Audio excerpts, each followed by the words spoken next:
ലാഭത്തിനു വേണ്ടി.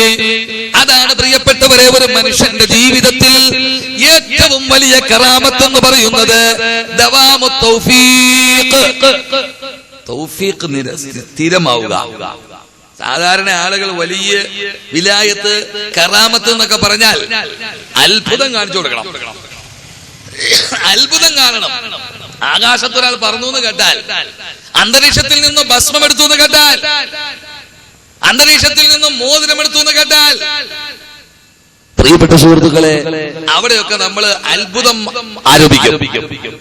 അങ്ങനെയുള്ളവരെയാണ് നമുക്ക് വേണ്ടത്, അല്ലെ?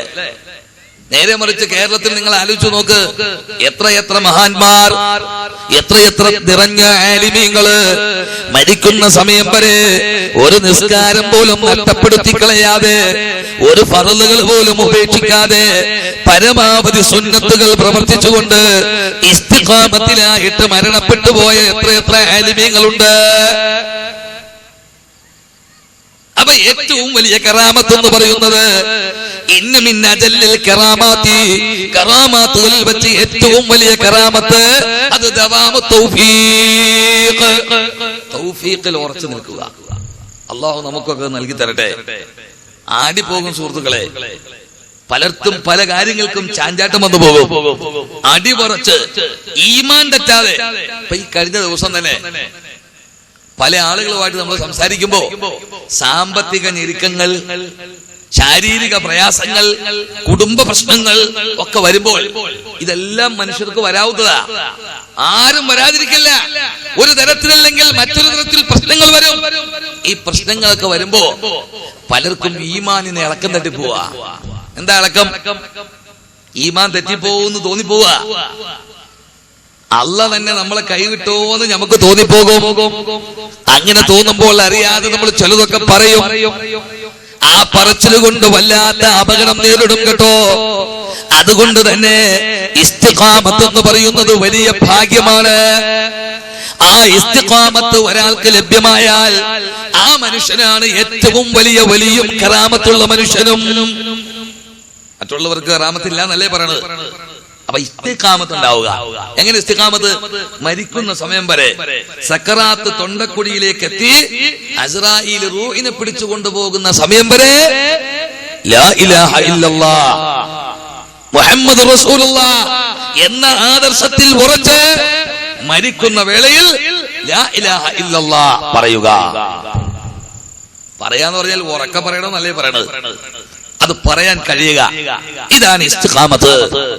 അങ്ങനെ ഇസ്തിഖാമത്തിൽ നിലനിൽക്കുന്ന ആളുകൾ സുമ്മസ്തഖാമൂ തതനസ്സലു അലൈഹിമുൽ മലായിക. അല്ലാഹുവിന്റെ മലക്കുകള്, അല്ലാഹുവിന്റെ മലാക്കമാർ അത്തരം ആളുകളുടെ അടുക്കലേക്ക് അവതരിക്കുന്നതാണ്.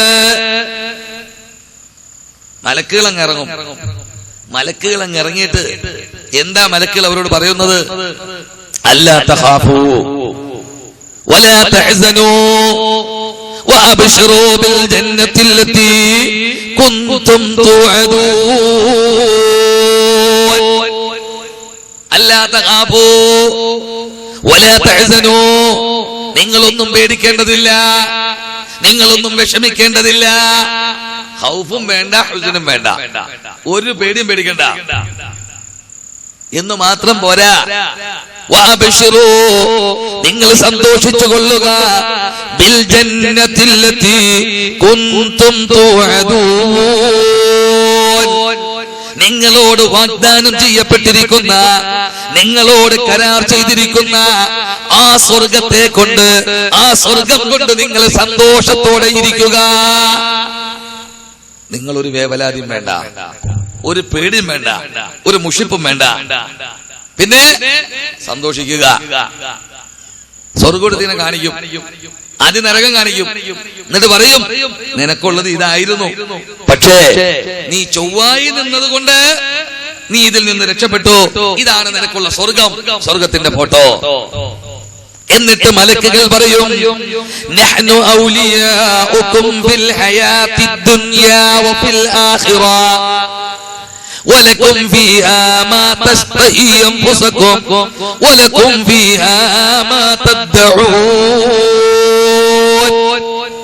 നഹ്നു ഔലിയാഉകും ഫിൽ ഹയാത്തിദ് ദുനിയാ വഫിൽ ആഖിറ. ഞങ്ങൾ നിന്റെ സഹായികളാണ്, നിന്റെ സഹായികളാണ് ഞങ്ങൾ. ആരാ സഹായം? മലക്കുകളുടെ. മലായികത്ത് പറയുകയാണ്, ഞങ്ങൾ നിന്റെ മിത്രങ്ങളാണ്, ഞങ്ങൾ നിന്റെ സഹായികളാണ്. ഫിൽ ഹയാത്തിദ് ദുനിയാ വഫിൽ ആഖിറ. ഈ ഐഹിക ജീവിതത്തിലും നാളെ പാരത്രിക ജീവിതത്തിലും നിന്റെ സഹായികളാകുന്നു ഞങ്ങള്, നിന്റെ മിത്രങ്ങളാ ഞങ്ങൾ.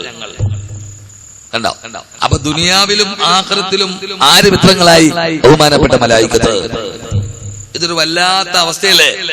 എന്നിട്ട് പറയും, നീ ആഗ്രഹിക്കുന്നതൊക്കെ നിനക്കുണ്ട്, എല്ലാം നിനക്ക് ലഭ്യമാണ്, നീ ആഗ്രഹിക്കുന്നതൊക്കെ നിനക്കുണ്ട് എന്ന് മലായികത്തുകൾ സുവിശേഷം പറയുന്ന രീതിയിലാണ്. പ്രിയപ്പെട്ട സഹോദരന്മാരെ, സത്യവിശ്വാസികളുടെ മരണം എന്ന് വിശുദ്ധ ഖുർആൻ ഉണർത്തുമ്പോൾ അവിശ്വാസികളുടെയും ദുർമാർഗികളുടെയും മരണത്തിന്റെ ഗൗരവം ഖുർആൻ ഉണർത്തിയിട്ടുണ്ട്. അതിന്റെ ഭയാനകത, അതിന്റെ ഭീകരത ഞാൻ ആ ഭാഗം കൂടുതൽ വിശദീകരിക്കുന്നില്ല. ഭീതിജനകമായ അവസ്ഥയിൽ, ഭയാനകമായ അവസ്ഥയിൽ അസ്രാഈൽ അലൈഹിസ്സലാമും സംഘവും ആ മനുഷ്യന്റെ അടുക്കലേക്ക് വന്നിരുന്ന് അവനെ പിടിക്കുന്ന രംഗം ഖുർആനിലും ഹദീസുകളിലും ധാരാളമായി നമുക്ക് കാണാം. മനുഷ്യൻ യാചിക്കും, മനുഷ്യൻ കേണപേക്ഷിക്കും. എന്താ കേണപേക്ഷിക്കുന്നത്? പടച്ചോനെ, എന്റെ സമയം വെറുതെ നഷ്ടപ്പെട്ടു പോയി, അല്ലാഹ് എന്റെ സമയം വൃഥാവിലായി പോയി, ഞാൻ വേണ്ടാത്ത പ്രവൃത്തികൾ കൊണ്ട് എന്റെ സമയം തുലച്ചു കളഞ്ഞു. ഞാൻ TV കാണാനും, ഞാൻ സിനിമ കാണാനും, ഗെയിം കളിക്കാനും, ഞാൻ മൊബൈൽ ഫോണിൽ 10 പൈസയുടെ കോളുകൾ ഉപയോഗിച്ച് എപ്പോഴും ഫോൺ കോൾ ചെയ്തുകൊണ്ട് സമയം കളയാനും ഞാൻ വിനിയോഗിച്ചത് കൊണ്ട് എന്റെ സമയം ഒരുപാട് നഷ്ടപ്പെട്ടു പോയി തമ്പുരാനെ. ആകയാൽ റബ്ബി ലൗലാ അഖർതനി ഇലാ അജലിൻ ഖരീബ്, പടച്ചോനെ ഒരു ചെറിയ ചാൻസ്, ഒരു ചെറിയ അവസരം എനിക്കൊന്ന് തരാമെങ്കിൽ അല്ലാഹുവേ, ഞാൻ ഒരുപാട് കാര്യങ്ങൾ ചെയ്യാം, ഞാൻ നിസ്കരിക്കാം, ഞാൻ നോമ്പുപിടിക്കാം, ഞാൻ ദാനധർമ്മം ചെയ്യാം, എനിക്കൊരു ചെറിയ ചാൻസ് കൂടി തരുമോ പടച്ചവനെ എന്ന് മനുഷ്യൻ യാചിക്കുമ്പോഴാണ് എന്റെ പ്രിയപ്പെട്ട സഹോദരിമാരെ, സഹോദരന്മാരെ, ടൈമിന്റെ വില, സമയത്തിന്റെ വില നമ്മൾ മനസ്സിലാക്കുന്നത്. ഇപ്പൊ നമുക്ക് സമയത്തിന്റെ വിലയില്ല. 24 മണിക്കൂർ ചിലർക്ക് തികയണില്ല എന്നാ പറയണത്, തീരെ സമയം കിട്ടണില്ല. എന്നാൽ പ്രിയപ്പെട്ട സുഹൃത്തുക്കളെ, ടൈമിന്റെ വില മനസ്സിലാക്കുന്ന ഘട്ടമാണ് മൗത്തിന്റെ നേരം. ആ നേരത്ത് പിന്നീട് ടൈമിന്റെ വില മനസ്സിലാക്കിയിട്ട് ഫലമില്ല. ആകയാൽ പ്രിയപ്പെട്ട സുഹൃത്തുക്കളെ, വളരെ ഗൗരവത്തോടു കൂടി കണക്കിലെടുത്തുകൊണ്ട് ആ മരണമാകുന്ന അസ്ത്രത്തിൽ പിടയുന്നതിനു മുമ്പ് അതിനു വേണ്ട ഒരുക്കങ്ങൾ ചെയ്ത്, അതിനു വേണ്ട തയ്യാറെടുപ്പുകൾ ചെയ്തിട്ട് വേണം നാം മരിക്കാൻ തയ്യാറാകാൻ. പെട്ടെന്നങ്ങ് മരിച്ചാ പോരാ, പിന്നെ ഒരുങ്ങണം. എങ്ങനെ ഒരുങ്ങണം? തൗബ വേണം, ഇസ്തിഗ്ഫാർ വേണം, ഇബാദത്ത് വേണം, കടമകളെല്ലാം തീർക്കണം, ബാധ്യതകളും ഉത്തരവാദിത്വങ്ങളും നിർവഹിക്കണം. ഇതെല്ലാം റെഡിയാക്കി വെച്ചോളണം എപ്പോഴും. കാരണം ഇത് വരുന്ന എപ്പോഴാന്ന് അറിയില്ലല്ലോ. കെട്ടുകൾ 3 കെട്ടി കട്ടിലിൽ നിന്നെയുമെത്തി, ഒരു ദിനമുണ്ടൊരു യാത്ര, തീരെ മടക്കമില്ലാത്ത യാത്ര.